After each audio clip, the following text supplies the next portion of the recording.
Team ಒಬ್ಬರು Sullia ರೈತೋತ್ಪಾದಕ company ನಿಯಮಿತ ಸುಳ್ಯ, ಪರಿಣಾಮ ಸೌಹಾರ್ದ ಸಹಕಾರಿ ಸಂಘ ನಿಯಮಿತ ಮತ್ತು ಸುದ್ದಿ ಕೃಷಿ ಅರಿವು ಕೇಂದ್ರ ಇವರ ಜಂಟಿ ಆಶ್ರಯದಲ್ಲಿ ಸ್ಥಳೀಯ ತಾಲೂಕು ಆಡಳಿತ, ತಾಲೂಕು ಪಂಚಾಯತು, ಕೃಷಿ ಸಂಬಂಧಿತ ಸರ್ಕಾರಿ ಇಲಾಖೆಗಳು ಮತ್ತು ಸಹಕಾರಿ ಸಂಘಗಳು, ಸ್ಥಳೀಯ ಸಂಘ ಸಂಸ್ಥೆಗಳ ಸಹಕಾರದೊಂದಿಗೆ ಸುಳ್ಯದಲ್ಲಿ ಪ್ರಪ್ರಥಮ ಬಾರಿಗೆ ಹಲಸು ಮತ್ತು ಮಾವು ಮೇಳ 2026 ಆಯೋಜಿಸಲಾಗುತ್ತಿದ್ದು, ಜೂನ್ ತಿಂಗಳ 12, 13, 14ರಂದು ಶ್ರೀ ದುರ್ಗಾ ಪರಮೇಶ್ವರಿ ಕಲಾಮಂದಿರ ವಠಾರದ ಕೇರ್ಪಳ ಇಲ್ಲಿ ನಡೆಯಲಿಕ್ಕಿದೆ.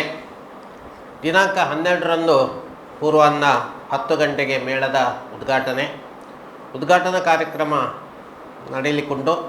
ದಕ್ಷಿಣ ಕನ್ನಡ ಜಿಲ್ಲಾ ಲೋಕಸಭಾ ಕ್ಷೇತ್ರದ ಮಾನ್ಯ ಸಂಸದರಾದ ಕ್ಯಾಪ್ಟನ್ ಬ್ರಜೇಶ್ ಚೌಟ ಅವರು ಉದ್ಘಾಟಿಸಲಿದ್ದಾರೆ.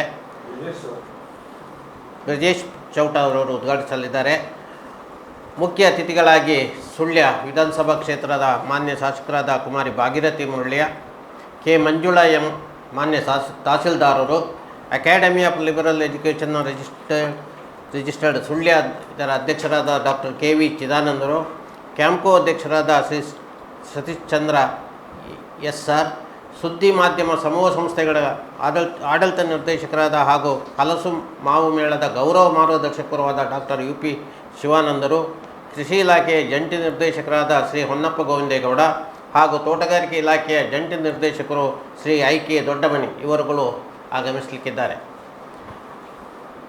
ಹಲಸು ಮಾವು ಮೇಳದ ಸಮಿತಿಯ ಗೌರವ ಅಧ್ಯಕ್ಷರು ಆಗಿ ಆ ದಿವಸದ ಅಧ್ಯಕ್ಷತೆಯನ್ನು ಪರಿಣಾಮ ಸೌಹಾರ್ದ ಸಹಕಾರಿ ಸಂಘದ ಅಧ್ಯಕ್ಷರಾದ ಶ್ರೀ GR ಪ್ರಸಾದ್ ಅವರು ಅಧ್ಯಕ್ಷತೆ ವಹಿಸಲಿಕ್ಕಿದ್ದಾರೆ.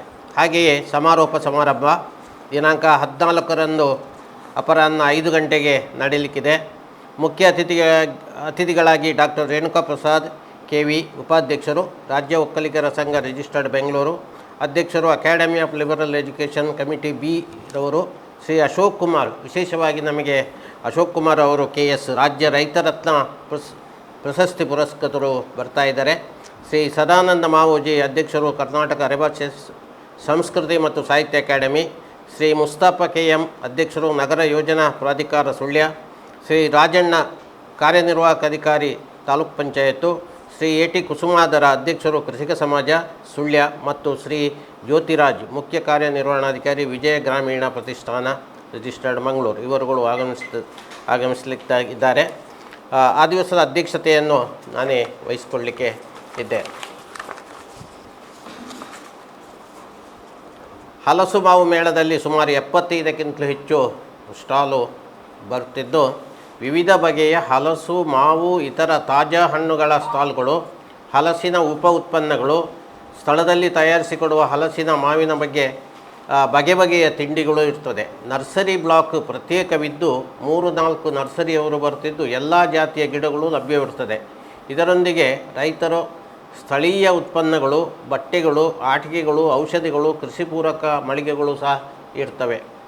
ವಿಶೇಷವಾಗಿ ರೈತರ ಮನೆಯಲ್ಲಿರುವ ಉತ್ತಮ ಜಾತಿಯ ಹಲಸಿನ ಮರದ ಗಿಡಗಳನ್ನು ರೈತರು ಅಪೇಕ್ಷಿಸಿದಲ್ಲಿ ಆ ಮರದ ಗೆಲ್ಲನ್ನು ತಂದಲ್ಲಿ ಉಚಿತವಾಗಿ ಕಸಿ ಕಟ್ಟಿ ನೀಡಲಾಗುವುದು.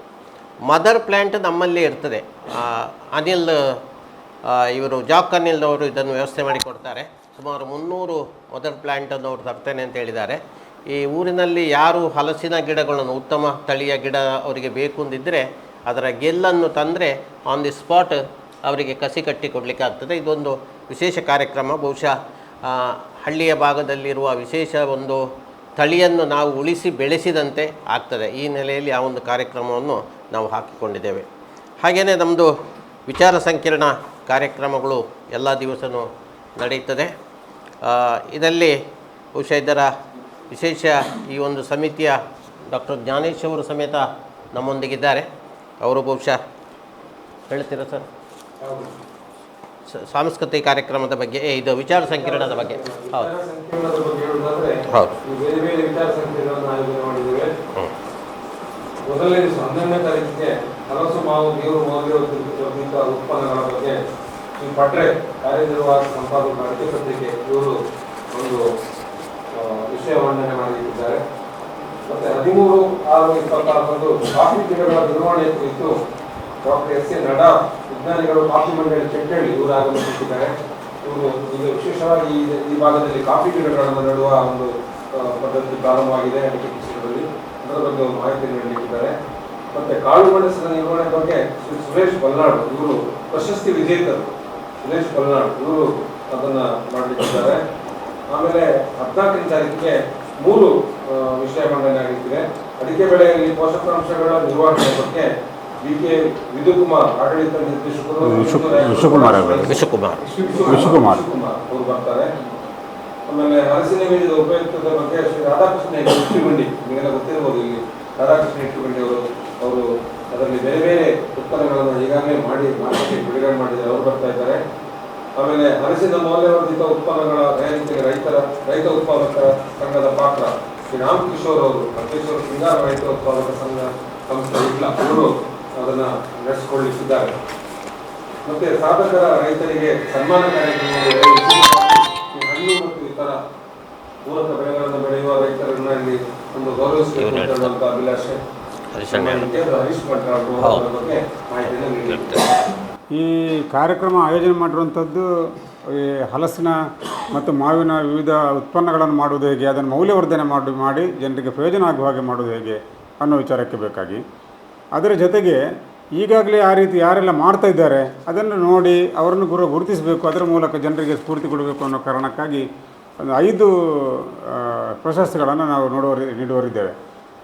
ಒಂದು ಹಲಸಿನ ಸುಮಾರು 300ರಷ್ಟು ಹಲಸಿನ ವಿವಿಧ ತಳಿಗಳನ್ನು ನೆಟ್ಟು ಸಾಕಿ ಬೆಳೆಸಿರುವಂಥ ಉತ್ಪಾದನೆ ಮಾಡ್ತಿರುವಂಥ ಮಾವಿನ ಬೆಳೆದು ಮಾಪನದೊಟ್ಟು ಸುಬ್ರಾಯ ಭಟ್ರು ಸುಮಾರು 300ರಷ್ಟು ಗಿಡಗಳಿವೆ, ಸುಮಾರು 50ರಷ್ಟು ತಳಿಗಳು ಇವೆ, ಬೇರೆ ಬೇರೆ ರೀತಿಯ ತಳಿಗಳಿವೆ. ಆಮೇಲೆ ಉಬಡಕದಲ್ಲಿ ಅವರು ಮರ್ಕಂಜಿದವರು ಮಾಪನದೊಟ್ಟು ಸುಬ್ರಾಯ ಭಟ್, ಉಬಡಕದಲ್ಲಿ ಗೋವಿಂದ ಭಟ್ ಅನ್ನೋರಿದ್ದಾರೆ, ಗೋವಿಂದ ಭಟ್ ಉಬಡಕ ಅಂತ, ಅವರು ಸುಮಾರು 50 ತಳಿಗಳನ್ನು, ಯಾವುದರ ಹಲಸಿನ ತಳಿಗಳನ್ನು ಅವರು ಬೆಳೆಸುವಂಥದ್ದು ಮಾಡ್ತಿದ್ದಾರೆ. ಬೇರೆ ಬೇರೆ ಕಡೆಯಿಂದ ತಂದು ನೆಟ್ಟು ಅದನ್ನು ಬೆಳೆಸಿ ಮಾಡುವಂಥ ಮಾಡ್ತಿದ್ದಾರೆ. ಈ ಹಲಸಿನ ಉಪ ಉತ್ಪನ್ನಗಳ ಇದರಲ್ಲಿ ಕ್ಷೇತ್ರದಲ್ಲಿ ಉಬ್ಬಳಕದಲ್ಲಿ ಅವರು ಭಾಸ್ಕರ್ ರಾವ್ ಇದ್ದಾರೆ, ಸುಜಾತ ಮತ್ತು ಭಾಸ್ಕರ್ ಇಬ್ಬರು ಕೂಡ ಸೇರಿ, ಭಾಸ್ಕರ್ ರಾವ್ ಮತ್ತು ಸುಜಾತ ಗಂಡ ಹೆಂಡತಿ ಸೇರಿ ಅವರು ಹಲಸನ್ನು ಅದನ್ನು ಬೇರೆ ಬೇರೆ ಈಗ ಹಪ್ಪಳ ತಯಾರು ಮಾಡುವಂಥದ್ದು, ಸೋಂಟ ತಯಾರು ಮಾಡುವಂಥದ್ದು, ಅದರ ಈ ರೀತಿ ಬೇರೆ ಬೇರೆ ರೀತಿಯದ್ದು, ಮತ್ತು ಈ ಹಲಸಿನ ಬೀಜ ಇದೆಯಲ್ಲ ಅದನ್ನು ಸಂಸ್ಕರಿಸಿ ಅದನ್ನು ಹುಡಿಯನ್ನಾಗಿ ಮಾಡಿ ಅದನ್ನು ಮಾರುಕಟ್ಟೆಗೆ ತರುವಂಥ ಕೆಲಸಗಳನ್ನು ಕೂಡ ಮಾಡ್ತಾಯಿದ್ದಾರೆ. ಒಳ್ಳೆಯ ರೀತಿಯ ಉತ್ಪನ್ನದ ಒಂದು ಘಟಕ ಅವ್ರದ್ದಿದೆ. ಅದರೊಟ್ಟಿಗೆ ಇಲ್ಲಿ ಮಾವಿನ ಈಗ ಉಪ್ಪಿನಕಾಯಿ ತಯಾರು ಮಾಡುವವರು ಹಲವಾರು ಜನ ಇದ್ದಾರೆ ನಮ್ಮ ತಾಲೂಕಲ್ಲಿ. ಅದರಲ್ಲಿ ಕೂಡ ಅತಿ ಹೆಚ್ಚು ರೀತಿಯ ಒಂದು ಮಾರುಕಟ್ಟೆಯನ್ನು ಹಿಡಿದು ಈಗ ಮಾಡ್ತಿರೋ ದೊಡ್ಡ ಪ್ರಮಾಣದಲ್ಲಿ ಮಾಡ್ತಿರುವಂಥವರು ಗಬಲಡ್ಕದವರು, ಕುಮುದ ಲಕ್ಷ್ಮೇಶ್ ಗಬಲಡ್ಕ ಅಂತಿದ್ದಾರೆ, ಅವರು ಅಯ್ಯ ಅನ್ನುವಂಥ ಹೆಸರಲ್ಲಿ ಅವರೊಂದು ಮಾಡ್ತಿದ್ದಾರೆ. ಹೀಗೆ ತುಂಬ ಅದರೊಟ್ಟಿಗೆ ಇನ್ನೊಂದು ಈಗ ಮಾವು ಬೆಳೆ, ಈಗ ನಾಡ ಹಣ್ಣು ಆಗಿರ್ಬೋದು, ಕಸಿಗಟ್ಟುವ ಬೇರೆ ಬೇರೆ ಜಾತಿಯ ಹಣ್ಣುಗಳನ್ನಾಗ್ಬೋದು, ಆ ತಳಿಗಳನ್ನು ಬೆಳೆಸೋದಕ್ಕೆ ಬೇಕಾಗಿ ಸುಳ್ಯ ತಾಲೂಕಲ್ಲಿ ವಿಶೇಷವಾಗಿ ನಾಮಾಮಿ ಅನ್ನುವಂಥ ಒಂದು ತಂಡ ಇದೆ. ನಾಮಾಮಿ ಅಂದರೆ ನಾಡ ಮಾವು ಮಿತ್ರರು ಅಂತ. ನಮಾಮಿ ಅಂದರೆ ನಾಮಾಮಿ, ಅದು ನಾವು ಅದು ಹೇಳುವಾಗ ನಮಗೆ ಸುಲಭವಾಗಿ ನಮಾಮಿ ಅಂತ ಹೇಳ್ತೇವೆ. ನಾಡ ಮಾವಿನ ಮಿತ್ರರು ಅಂತ ತಂಡ, ಅವರು ಅಲ್ಲಲ್ಲಿ ಕಸಿಗಟ್ಟುವಂಥ ಶಿಬಿರಗಳನ್ನು ಏರ್ಪಾಡು ಮಾಡಿ ನಮ್ಮ FPO ಅಂಡರಲ್ಲಿ ತುಂಬ ಕಾರ್ಯಕ್ರಮ ಮಾಡಿದರು. ಮತ್ತು ತಾಲೂಕಿನಾದ್ಯಂತ ಅವರು ಒಂದು 5 ಜನ ಇದ್ದಾರೆ. ಅವರೆಲ್ಲರೂ ಕೂಡ 5 ಜನ ಕೂಡ ನಮ್ಮ ಮುಂಡೋಳಿ ಮೂಲೆಯಲ್ಲಿ ಜಯರಾಮರು ಇದ್ದಾರೆ ಕಾರ್ಯದರ್ಶಿಯವರು, ಅವರು ಕೂಡ ಅದರಲ್ಲಿ ಬಹಳ ಎಕ್ಸ್ಪರ್ಟ್, ಅವರು ಆ ತಂಡದಲ್ಲಿರುವಂಥವರು. ಅವರು ಎಲ್ಲಿಗೆ ಬೇಕು ಹೋಗಿ, ಶ್ರೀಶಣ್ಣ ಇದ್ದಾರೆ ಇಲ್ಲಿ, ಅಲ್ಲಿ ಪಕ್ಕದಲ್ಲಿ ಕೂತಿದ್ದಾರೆ ನೋಡಿ, ಮಾಯ್ಪಡ್ಕ ಶ್ರೀಶಣ್ಣ ಇದ್ದಾರೆ. ಅವರು ಹೇಗೆ ಕಂಪ್ಯೂಟರ್ ಹೇಗೆ ಕರತಲ ಮೂಲಕವೋ ಹಾಗೆ ಇದರಲ್ಲಿ ಕೂಡ ಕಸಿ ಕಟ್ಟೋದ್ರಲ್ಲಿ ಕೂಡ ಒಳ್ಳೆಯ ಬೆಳೆಗಾರರು ಕೂಡ. ಅವರ ಮನೆಗೆಲ್ಲ ನಾವು ಭೇಟಿ ಕೊಟ್ಟದವರು, ಅವರು ಕೂಡ ಉಪ್ಪಿನಕಾಯಿಯನ್ನು ತಯಾರು ಮಾಡುವಂಥವರೇ. ಆದರೂ ನಾವು ಈಗ ಪ್ರಶಸ್ತಿಗೆ ಆಯ್ಕೆ ಮಾಡಿರೋದು ಭಾರಿ ದೊಡ್ಡ ರೀತಿಯಲ್ಲಿ ಯಾರು ಮಾಡ್ತಿದ್ದಾರೆ ಅವರನ್ನು ಒಂದು ಪ್ರಶಸ್ತಿಗೆ ಆಯ್ಕೆ ಮಾಡಿದ್ದೇವೆ. ಮತ್ತು ಬೇರೆ ಯಾರೆಲ್ಲ ಉಪೋತ್ಪನ್ನ ಮಾಡ್ತಿದ್ದಾರೆ ಅವರನ್ನು ಗುರುತಿಸುವಂಥ ಕೆಲಸ ಕೂಡ ನಾಡ್ದು ಕಾರ್ಯಕ್ರಮ ಆಗ್ತದೆ. ಹಾಗೆ 5 ಜನರಿಗೆ ಸನ್ಮಾನ ಮಾಡುವಂತಾಗ್ತದೆ. ಒಂದು ಸಂಸ್ಥೆ ತಂಡ, ಒಂದು 5 ಜನರ ತಂಡ ಅದು, ಮತ್ತು 4 ವ್ಯಕ್ತಿಗಳು ಮಾಡುವಂಥದ್ದು ಕುಟುಂಬ, ಅವರನ್ನು ಸನ್ಮಾನಿಸುವಂಥ ಕೆಲಸವನ್ನು ನಾವು ನಾಡ್ದು ಮಾಡ್ತೇವೆ. ಅದು ಸನ್ಮಾನದ ಕಾರ್ಯಕ್ರಮ ಒಂದು ಇದರಲ್ಲಿ ಉದ್ಘಾಟನಾ ಸಮಾರಂಭ, ಅಲ್ಲದಿದ್ದರೆ ಸಮಾರೋಪ ಸಮಾರಂಭ ಮಾಡಬೇಕು ಅಂತ ಯೋಚನೆ ಮಾಡ್ತಿದ್ದೇವೆ.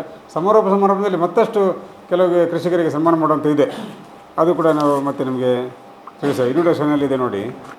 ಮೊನ್ನೆ ಕೃಷಿಕ ಪ್ರಶಸ್ತಿ ಬಂತು ನಮ್ಮ ಶ್ರೇಯಸ್ ಸುಳ್ಳಿಗೆ, ಹೌದು, ವಿಕಾ ಸ್ಟಾರ್ ಅದೊಂದು ಬಂತು. ಶ್ರೇಯಸ್ ಸುಳ್ಳಿ ಅವರು ನಮ್ಮ ಎಲಿಮಲೆಯಲ್ಲಿ ಅವರು ಡ್ರ್ಯಾಗನ್ ಫ್ರೂಟ್ ಇಡೀ ಮಾಡಿ ಅದನ್ನು ಮಾಡ್ತಾ ಇರುವಂಥದ್ದು. ಶಶಿಕುಮಾರ್ ಉಳ್ವಾರ್ ಅಂತ ಅಡತಲೆಯಲ್ಲಿದ್ದಾರೆ. ಅವರು ರಂಬುಟಾನ್ ಕೃಷಿ ಭಾಳ ದೊಡ್ಡ ಒಳ್ಳೆಯ ಪ್ರಮಾಣದಲ್ಲಿ ಮಾಡ್ತಾ ಇರುವಂಥವರಿದ್ದಾರೆ. ಕರುಣಾಕರ ಅಕ್ಕಕೆಟ್ಟೆ ಅವರಿದ್ದಾರೆ, ಕರಿಮೆಣಸಿನ ಕೃಷಿಯಲ್ಲಿ ಭಾರಿ ಕೆಲಸ ಮಾಡ್ತಿರುವಂಥವ್ರು. ತರಕಾರಿ ಕೃಷಿಯಲ್ಲಿ ಚಂದ್ರಶೇಖರ್ ಅಂತೇಳಿ ನಮ್ಮ ಕೊಡಪಾಲಲ್ಲ ಅವರ ಸುಬ್ಬಯ್ಯ ಮೂಲೆ ನಮ್ಮ ಚೊಕ್ಕಾಡಿ ಆ ಪ್ರದೇಶದಲ್ಲಿ ಅವರು ಬಹಳ ಒಳ್ಳೆ ರೀತಿ ತರಕಾರಿ ಮಾಡುವಂಥವ್ರು ಇದ್ದಾರೆ. ಇನ್ನೊಬ್ಬರು ತರಕಾರಿ ಕೃಷಿ ಚಂದ್ರಶೇಖರ್ ಇದ್ದಾರೆ. ಆಮೇಲೆ ಪಂಚಶ್ರೀ ಎಂಟರ್ಪ್ರೈಸಸ್ ಎಡಮಂಗಲ. ಈಗ ಇವರನ್ನೆಲ್ಲರೂ ಕೂಡ ಗುರುತಿಸುವಂಥ ಕೆಲಸ ಮತ್ತು ಅವರು ಏನೆಲ್ಲ ಮಾಡ್ತಿದ್ದಾರೆ ಅವರ ಸಾಕ್ಷಿಚಿತ್ರವನ್ನು ಕೂಡ ಪ್ರದರ್ಶನ ಮಾಡುವಂಥ ಕೆಲಸ ಆ ದಿವಸ ನಾವು ಮಾಡ್ತೇವೆ. ಜನರನ್ನು ಆಕರ್ಷಿಸುವ ನೆಲೆಯಲ್ಲಿ ಪ್ರತಿ ದಿವಸ ಸಾಂಸ್ಕೃತಿಕ ಕಾರ್ಯಕ್ರಮ ಇದೆ. ಅದರೊಟ್ಟಿಗೆ ವಿಶೇಷವಾಗಿ ಕಡೆಯ ದಿವಸ 14ನೇ ದಿವಸ ಮಹಿಳೆಯರಿಗೆ ಅಡುಗೆ ಸ್ಪರ್ಧೆ, ಹಲಸಿನ ಮತ್ತು ಮಾವಿನ ಇದರಿಂದ ಅವರ ಮನೆಯಲ್ಲೇ ತಯಾರು ಮಾಡಿದ ಅಡುಗೆಯನ್ನು ಪ್ರದರ್ಶನಕ್ಕೆ ಇಡುವಂಥದ್ದು. ಆ ದಿವಸ ಅವರಿಗೆ ನಾವು ಅದನ್ನು ಗುರುತಿಸಿ ಅವರಿಗೆ ಬಹುಮಾನ ಕೊಡುವಂಥ ಒಂದು ಕೆಲಸ ಸಮೇತ ಈ ಒಂದು ಕಾರ್ಯಕ್ರಮದಲ್ಲಿ ನಾವು ಹಮ್ಮಿಕೊಂಡಿದ್ದೇವೆ. ವಿಶೇಷವಾಗಿ 3 ದಿವಸ ಸಾಂಸ್ಕೃತಿಕ ಕಾರ್ಯಕ್ರಮವನ್ನು ಹಾಕ್ಕೊಂಡಿದ್ದೇವೆ. ಅದರ ಸಂಯೋಜಕರು ಮಧುರಾ ಮೇಡಮ್ ಇದ್ದಾರೆ, ಅವರು ಅದನ್ನು ತಿಳಿಸ್ಲಿಕ್ಕೆ ಇದ್ದಾರೆ. ಹಲಸು ಮಾವು ಮೇಳದ ಖಾದ್ಯಗಳ ಜೊತೆಗೆ ಸಾಂಸ್ಕೃತಿಕ ರಸದೌತಣ ಕೂಡ ಆ ಮೇಳದಲ್ಲಿ ಸಿಗಲಿಕ್ಕಿದೆ. ಆ ನಿಟ್ಟಿನಲ್ಲಿ ದಿನಾಂಕ 12/6/2026 ಪ್ರಥಮ ದಿನ ಸಂಜೆ 6ರಿಂದ 7 ತನಕ ಸುಳ್ಯ ತಾಲೂಕು ಸಂಜೀವಿನಿ ಒಕ್ಕೂಟದ ಸದಸ್ಯರಿಂದ ಸಾಂಸ್ಕೃತಿಕ ವೈಭವ ಕಾರ್ಯಕ್ರಮ ನಡೆಯಲಿಕ್ಕಿದೆ. ಅದೇ ದಿನ ಸಂಜೆ 7ರಿಂದ 8 ತನಕ ಶ್ರೀಮತಿ ವಿದುಷಿ ಇಂದುಮತಿ ನಾಗೇಶ್ರವರ ನಟರಾಜ ನೃತ್ಯ ನಿಕೇತನ ಕಲ್ಲುಗುಂಡಿ ಸುಳ್ಯ ಶಾಖೆಯ ಶಿಷ್ಯ ವೃಂದದವರಿಂದ ನೃತ್ಯ ವೈಭವ ಕಾರ್ಯಕ್ರಮ ನಡೆಯಲಿಕ್ಕಿದೆ. 2ನೇ ದಿನ 13/6/2026 ಶನಿವಾರದ ದಿವಸ ಸಂಜೆ ಗಂಟೆ 6ರಿಂದ 7 ತನಕ ಬನಾರಿ ಶ್ರೀ ಗೋಪಾಲಕೃಷ್ಣ ಯಕ್ಷಗಾನ ಕಲಾ ಸಂಘ ದೇಲಂಪಾಡಿ ಇವರ ಮಹಿಳಾ ಯಕ್ಷಗಾನ ತಂಡದಿಂದ ದಕ್ಷ ಯಜ್ಞ ಅನ್ನುವ ಪ್ರಸಂಗದಲ್ಲಿ ಯಕ್ಷಗಾನ ನಡೆಯಲಿಕ್ಕಿದೆ. ಸಂಜೆ 7ರಿಂದ 8:30 ತನಕ ಸ್ಥಳೀಯ ಕಲಾವಿದರಿಂದ ವಿವಿಧ ವಿನೋದಾವಳಿಗಳು ಎ ಟಿ ಕುಸುಮಾಧರವರ ಸಾರಥ್ಯದಲ್ಲಿ ಸ್ಥಳೀಯ ಕಲಾವಿದರಿಂದ ಕಾರ್ಯಕ್ರಮ ನಡೆಯಲಿಕ್ಕಿದೆ. 14ರ ತಾರೀಕು 3ನೇ ದಿವಸ ಆದಿತ್ಯವಾರ ಸಂಜೆ 4ರಿಂದ 4:15 ಅರಳು ಪ್ರತಿಭೆಗಳಾದಂತಹ ಪಂಡಿತ್ ಸಿದ್ಧಲಿಂಗೇಶ್ ಕಣವಿ ಗಾನಯೋಗಿ ಮ್ಯೂಸಿಕ್ ಅಕಾಡೆಮಿ ಬೆಂಗಳೂರಿವರ ಶಿಷ್ಯರಾದಂಥ ಮಾವಂಜಿ ಸಹೋದರಿಯರಿಂದ ಸುಗಮ ಸಂಗೀತ ಅರ್ಧ ಗಂಟೆಯ ಕಾಲ ನಡೆಯಲಿಕ್ಕಿದೆ. ಬಳಿಕ 4:15ರಿಂದ 5 ಗಂಟೆಯವರೆಗೆ ಇತ್ತೀಚೆಗಷ್ಟೇ ದಾಖಲೆಯನ್ನು ಮಾಡಿದಂಥ golden book of world record ಇದರ ದಾಖಲೆಯನ್ನು ಮಾಡಿದಂತಹ ಸೆಕೆಂಡ್ BSc ವಿದ್ಯಾರ್ಥಿ NMC ಅಭಿಷೇಕ್ ಕಣೆಮರಡ್ಕ ಇವರಿಂದ ಕೂಚಿಪುಡಿ ನೃತ್ಯ ಪ್ರದರ್ಶನ ನಡೆಯಲಿಕ್ಕಿದೆ. ಸಂಜೆ 6:30ರಿಂದ 8:30 ತನಕ ಕರ್ನಾಟಕ ಅರೆಭಾಷೆ ಸಂಸ್ಕೃತಿ ಮತ್ತು ಸಾಹಿತ್ಯ ಅಕಾಡೆಮಿ ಇವರ ಪ್ರಾಯೋಜಕತ್ವದ ಸಾಂಸ್ಕೃತಿಕ ವೈಭವ ಕಾರ್ಯಕ್ರಮ ನಡೆಯಲಿಕ್ಕಿದೆ. ಇವಿಷ್ಟು ಸಾಂಸ್ಕೃತಿಕ ಕಾರ್ಯಕ್ರಮಗಳು. ಈ ಒಂದು ಕಾರ್ಯಕ್ರಮ ಒಂದು ರೀತಿಯಲ್ಲಿ ಜಾತ್ರೆ ರೀತಿಯಲ್ಲಿ ಆಗಬೇಕು ಅಂತ ನಾವು ಪ್ರಯತ್ನದಲ್ಲಿದ್ದೇವೆ. ಸ್ಟಾಲ್ನ ಬಗ್ಗೆ ಶ್ರೀಯುತ ರಾಕೇಶ್ ಅವರು ಏನಾರು ಹೇಳಲಿಕ್ಕಿದ್ದು. ನಮ್ಮದು ಈಗ ಹಲಸು ಮೇಳ, ಮುಖ್ಯವಾಗಿ ಹಲಸು ಮೇಳದಲ್ಲಿ ಹಲಸು ಹಾಗೂ ಮಾವಿನ ವಿಧವಾದ ಇದು ಮಾರಾಟ ಹಾಗೂ ಪ್ರದರ್ಶನವನ್ನು ಮಾಡಲಿದ್ದೇವೆ. ಮತ್ತು ಇದರ ಉಪ ಉತ್ಪನ್ನಗಳನ್ನು ಸಹ ಮಾರಾಟ ಹಾಗೂ ಪ್ರದರ್ಶನಕ್ಕೆ ಸಿದ್ಧ ಮಾಡಿದ್ದೇವೆ. ಹಾಗೆಯೇ ಸುಳ್ಯದ ಎಲ್ಲ ಜನರು ಬಂದು ನಮಗೆ ಸಹಕಾರ ಮಾಡಬೇಕೆಂದು ವಿನಂತಿಸಿ. ಸುಮಾರು 100 ಸ್ಟಾಲ್ ಬರುವಂಥ ನಿರೀಕ್ಷೆ ಇದೆ. ಅದರಲ್ಲಿ ಫ್ರಂಟಿಗೆ ಒಂದು 20 ಸ್ಟಾಲ್ ಬರೀ ಫ್ರೂಟ್ಸಿಗೆ ಮೀಸಲಿಟ್ಟಿದ್ದೇವೆ. ಹಿಂಬದಿ ಜನರಲ್ ಬ್ಲಾಕ್ ಅಂತ ಸಪ್ರೇಟ್ ಇಟ್ಟಿದ್ದೇವೆ. ಹಿಂಬದಿಯಲ್ಲಿ ಫುಡ್ ಕೋರ್ಟ್ರಿಂದ ಬರೀ ಫುಡ್ಡಿಗೆ ಇದನ್ನು ಹಲಸಿನ ಮಾವಿನಗಳಿಂದ ತಯಾರು ಮಾಡಿದಂಥ ತಿಂಡಿಗೆ ಫುಡ್ ಕೋರ್ಟ್ರಿಂದ ಒಂದು ಇಟ್ಟಿದ್ದೇವೆ. ಆಮೇಲೆ ನರ್ಸರಿ ಬ್ಲಾಕ್ ಅಂತ ಸಪ್ರೇಟ್ ಇಟ್ಟಿದ್ದೇವೆ. ಅಲ್ಲಿ ಎಲ್ಲ ಥರದ ಗಿಡಗಳು ನಿಮಗೆ ರೈತರಿಗೆ ಸಿಗುವಂತೆ ವ್ಯವಸ್ಥೆಗಳು ಆಗ್ತಾ ಇರುವಂಥದ್ದು. ಜೊತೆಯಲ್ಲಿ ನಾನು ಈಗಾಗಲೇ ಹೇಳಿದಾಗೆ ಕಸಿ ಕಟ್ಟಿಕೊಡುವಂಥ ಒಂದು ಕೆಲಸ. ಸೊ ಇದಿಷ್ಟು ಒಟ್ಟಿನಲ್ಲಿ ಒಂದು ಸಣ್ಣ ಕೃಷಿ ಮೇಳದ ಮಾದರಿಯಲ್ಲಿ ಈ ಹಲಸು ಮಾವು ಮೇಳ ಇಲ್ಲಿ ಜರುಗಲಿಕ್ಕಿದೆ. ಎಲ್ಲ ಪತ್ರಿಕಾ ಪ್ರತಿನಿಧಿಗಳು ನೀವು ನಮ್ಮ ಈ ಒಂದು ಎಲ್ಲರಿಗೂ ನಮಸ್ತೆ. ಜಯರಾಮ್ ಊಟ ಥ್ಯಾಂಕ್ಸ್. ಸ್ಥಾನಗಳಲ್ಲಿ ಮಾಡುವುದು ಯಾವ ಕೃಷಿಕರ ಅಲ್ಲ ಸಂಘಟನೆಗಳ ಯಾವ ಇದು ಕೃಷಿಕರು ಬರ್ತಾರೆ, ಲೋಕಲ್ ಈಗ ಶ್ರೇಯಸ್ಸು ಸುಳ್ಳಿ ಅವ್ರದ್ದು ಬರ್ತಾರೆ, ಮತ್ತು ಇವರು ರಂಬೂಟನ್ನವರು ಬರ್ತಾರೆ, ಬೇರೆ ಇನ್ನೊಬ್ಬರು ಚೇತನ್ ಅಂತ ಬರ್ತಾರೆ. ಇಲ್ಲಿ ವಿಶೇಷವಾಗಿ ಬೆಳೆದಂಥ ಹಣ್ಣುಗಳ ಸ್ಟಾಲ್ ಇಲ್ಲಿ ಇರ್ತದೆ. ಆನಂತರ ಮಾವು ಹಲಸು, ಬಹುಶಃ ಈ ಭಾಗದ ಮಾವು ಹಲಸನ್ನು ಎಲ್ಲರೂ ತಿಂದಿರ್ತಾರೆ, ಯಾರಿಗೂ ಹೆಚ್ಚಿನವರಿಗೆ ಬೇಡ. ಅದಕ್ಕೆ ಬಯಲುಸೀಮೆಯ ಬೇರೆ ಬೇರೆ ಜಾತಿಯ ಹಲಸು, ಸಿದ್ದು ಹಲಸು ಅಂಥದ್ದು ಮತ್ತು ಬೇರೆ ಹಲಸುಗಳು ಸಮೇತ ಇಲ್ಲಿ ಮಾರಾಟಕ್ಕೆ. ಮಾವು ಹಾಗೆ ಸುಮಾರು ಬಗೆ ಬಗೆಯ ಮಾವುಗಳು. ಈಗ ವಿಶೇಷವಾಗಿ ಲೋಕಲ್ ಮಾವು ಕಡಿಮೆ ಆಗಿದೆ. ನಮಗೆ ತುಮಕೂರು ಮತ್ತು ಆಂಧ್ರ ಭಾಗದಿಂದ ಮಾವು ನಾಡಿದ್ದು ಬಂದು ಇಲ್ಲಿಗೆ ರೈತರಿಗೆ ಸಿಗುವ ಹಾಗೆ ಆಗ್ತದೆ. ಒಂದು ಹೈಲೈಟ್ ಮಾಡ್ಬೋದಂತ ಇದರೊಟ್ಟಿಗೆ ಒಂದು ರೈತರಿಗೆ ಕಸಿ ಕಟ್ಟಿ ಕೊಡುವಂಥದ್ದು, ಇನ್ನೊಂದು ಅಡುಗೆ ಸ್ಪರ್ಧೆ. ಮಾವು ಹಲಸಿನ ಇದನ್ನು ಉತ್ಪನ್ನಗಳನ್ನು ಮನೆಯಲ್ಲೇ ತಯಾರು ಮಾಡಿ ತಂದು 3 ಗಂಟೆಗೆ ತಂದು ಪ್ರದರ್ಶನಕ್ಕೆ ಇಡುವಂಥದ್ದು. ಅದಕ್ಕೆ ಜಡ್ಜಸ್ ಇದ್ದಾರೆ, ಅವರನ್ನು ಗುರುತಿಸಿ ಒಳ್ಳೆಯ ಬಹುಮಾನವನ್ನು ಕೊಟ್ಟು ನಾವು ಅವರಿಗೆ ಕ್ಯಾಶ್ ಪ್ರೈಸನ್ನೇ ಕೊಟ್ಟು ನಾವು ಅವರಿಗೆ ಗೌರವಿಸುವಂಥ ಕೆಲಸವನ್ನು ಮಾಡ್ತೇವೆ. ಹಲಸು ಮಾತ್ರ, ಪೇರೆಂಟ್ ಕ್ಲಾಸ್ ಹಲಸು ಮಾತ್ರ, ಮಾವಿಗೆ ಇಲ್ಲ. ಅದು ಕಸಿ ಕಟ್ಟಲಿಕ್ಕೆ ಪೇರೆಂಟ್ಗೆ ಮದರ್ ಪ್ಲ್ಯಾಂಟ್ ಬೇಕಲ್ಲ. ಹೌದು. ಮತ್ತು ಉದ್ಘಾಟನೆ ಹಾಗೆ ಬೆಳಿಗ್ಗೆ ಕರೆಕ್ಟು 10 ಗಂಟೆದಂದರೂ 10:30 ಒಳಗೆ ಉದ್ಘಾಟನೆ ನಡೀತದೆ. ಚೆಂಡೆ ವಾದ್ಯದೊಂದಿಗೆ ನಾವು ಅತಿಥಿಗಳನ್ನು ಸ್ವಾಗತಿಸಿ ಮೆರವಣಿಗೆಯಲ್ಲಿ ಹಾಲ್ನ ಒಳಗೆ ಹೋಗಿ ಕಾರ್ಯಕ್ರಮ ಆಗ್ತದೆ. ಮೊದಲು ಸ್ಟಾಲ್ ಉದ್ಘಾಟನೆ ಆಗ್ತದೆ, ವೀಕ್ಷಣೆ ಆಗಿ ಮತ್ತು ಸಭಾ ಕಾರ್ಯಕ್ರಮಕ್ಕೆ ಹೋಗುವುದು.